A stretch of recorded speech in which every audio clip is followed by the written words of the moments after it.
This is Kim Carson, Uncle Kes. The old man didn't seem to hear.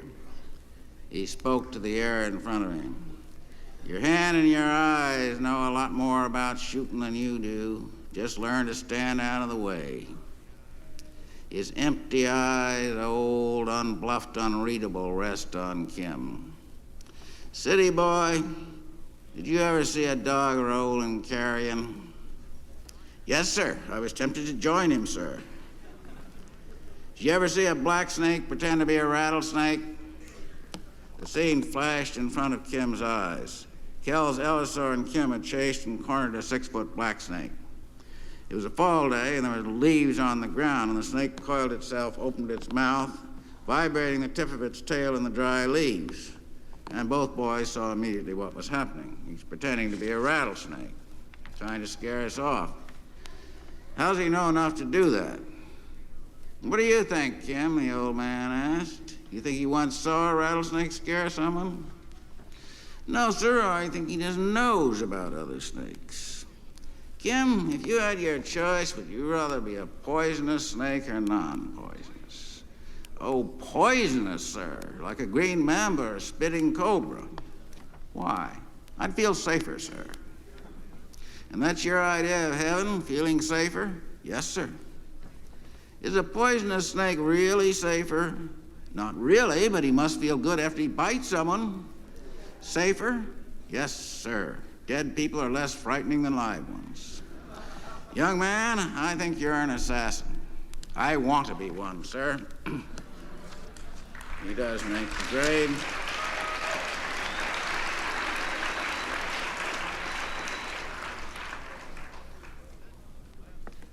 Now, just as the collapse of any major currency would bring down the whole economic system, Watergate is bringing down image currency on a worldwide basis. Actually, get some bulldozers in here and clean out all this crap. Deal with a spot of future.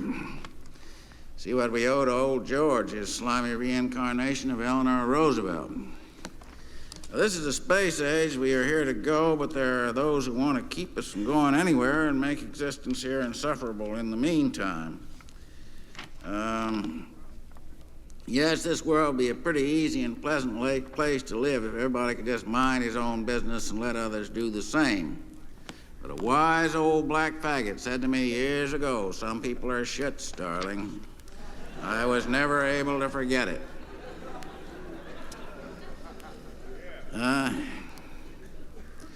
Yeah, most of the trouble in this world has been caused by folks who can't mind their own business because they have no business their own to mind any more than a smallpox virus. And the mark of a basic shit is that he has to be right. And right here, we must make a diagnostic distinction between a hardcore virus-occupied shit and a plain, mean, no-good son of a bitch. And some of these sons of bitches don't cause any trouble at all, just want to be left alone, and others cause minor trouble like barroom fights and bank robberies. To put it country simple, former Narcotics Commissioner Harry J. Anslinger diseased was an obligate shit. Jesse James and Dillinger and Billy the Kid were just sons of bitches.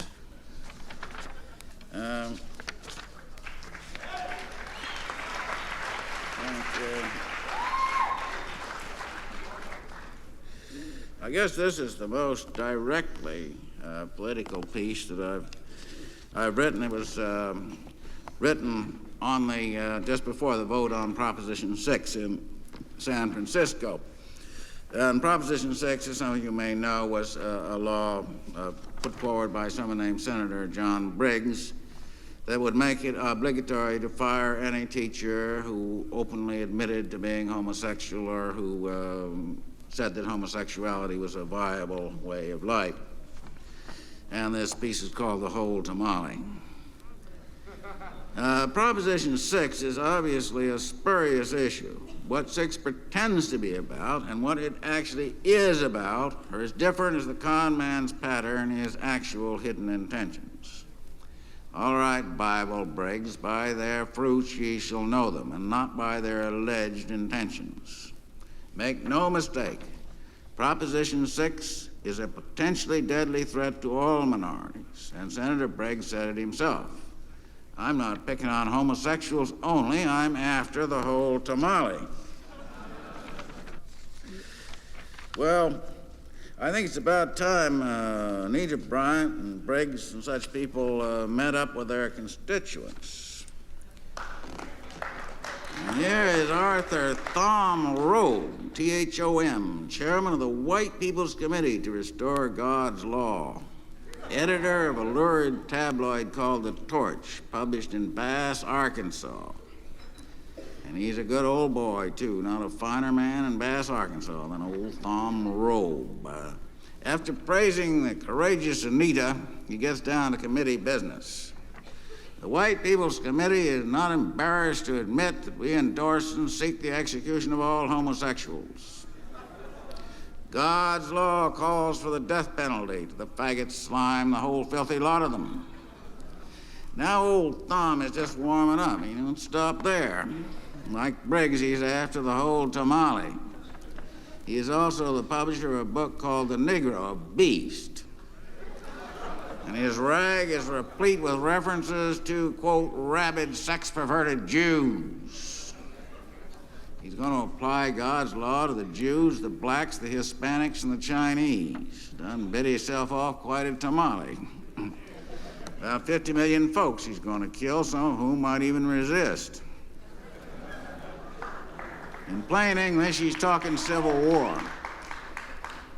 And what would the Russians and the Chinese be doing while the Army, the Navy, and the police departments of America are fighting block by block through riot-torn, burning cities as power stations and reservoirs go up and guerrilla bands range through rural areas and arms poured across the borders? Wouldn't this be an engraved invitation to invade the United States of America? Now, of course, Senator Briggs will say he has nothing to do with nuts like Thom Rowe, doesn't he? Wherever Briggs or Anita Bryant can find an audience to listen, you will find people in that audience who agree with Thom Rowe. People with Kill a Queer for Christ stickers on their cars. These people are your constituents, Briggs. Without them, you would be talking to an empty house. Senator Briggs and people like him are appealing to the most ignorant, bigoted, and downright bestial people in this country. Now, I'm not a politician, and I'm not running for office. And I don't have to respect anybody's stupid opinions. Now, Briggs says homosexuals can't expect to be treated like normal people because they aren't normal people. Well, I say the same thing about fundamentalists. They can't expect to be treated like reasonable people because they aren't reasonable people. They're dangerous lunatics.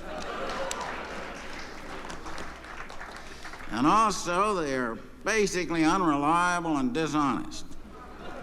Now, that had a lot to do with these people. And I've never known a righteous Bible belter who wasn't a thief at heart. When you're doing business with a religious son of a bitch, get it in writing, because his word isn't worth shit. Not with the Lord telling him how to fuck you on the deal. Fundamentalists are a menace to everybody on spaceship Earth. They should be segregated into nut house or encouraged to become snake handlers. Get in a shipment of king cobras and black mambas and bushmasters and tiger snakes. You old boys dig in and test your faith. In 1968, I wrote a piece called The Coming of the Purple Better One, concerning a purple-ass baboon who runs for president on what seemed at the time an ultra-conservative ticket. Ladies and gentlemen, it's my coveted privilege and deep honor to introduce to you the distinguished senator and former Justice of the Supreme Court, Homer Mandrill, known to his many friends as the Purple Better One. No doubt most of you are familiar with a book called African Genesis, written by Robert Ardrey, a native son of Chicago, and I may add, a true son of America. I quote from Mr. Ardrey's penetrating work. When I was a boy in Chicago, the Sunday school of a neighborhood Presbyterian church, I attended this school. I recall our Wednesday night meetings with the simplest nostalgia. We'd meet in the basement. There would be a short prayer and a shorter benediction. And we'd turn out all the lights and in total darkness hit each other over the head with chairs. Great fun, man. Mr. Audrey's early training tempered his character to face and make known the truth about the origins and nature of mankind. Not in innocence and not in Asia was mankind born. The home of our fathers was the African highland, on a sky-swept savanna glowing with menace. The most significant of all our gifts was the legacy bequeathed to us by our immediate forebears, a race of terrestrial, flesh-eating killer apes. Raymond A. Dart, at the University of Johannesburg, with a strident voice from South Africa, that would prove the Southern ape to be the human ancestor. Dart put forward the simple thesis that man emerged from the anthropoid background for one reason only, because he was a killer. And he said that since we had tried everything else, we might, in last resort, try the truth. Man's original nature imposes itself on any human solution. The aggressive southern apes, glowing with menace, fought your battles on the perilous velds of Africa 500,000 years ago. Had he not done so, you would not now be living in this great city, in this great land of America, raising your happy families in peace and prosperity. Who more fitted to represent our glorious Simian heritage than Homer Mandrill, himself a descendant of that illustrious line? Who else can restore to this nation the spirit of true conservatism that opposes itself on any human solution? Actually, there can be only one candidate, the purple better one, your future president.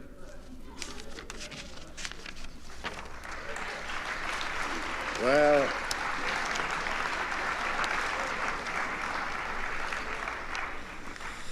I think if Tom Robe ever got upon his white horse, he'd make Homer Mandrill look like a middle-of-the-road liberal. The aggressive southern ape, glowing with menace, may block your way to space. This is precisely his function. The human species is about 1 million years old, but only 20,000 years have really been accounted for. It's a long question mark. Perhaps a number of previous civilizations disappeared without a trace, destroyed by destructive use of a technology that could have led to the exploration of space. Instead, the human species reverted to its glorious simian heritage. It could happen again if we let that ape take the wheel. This time, we want the whole tamale.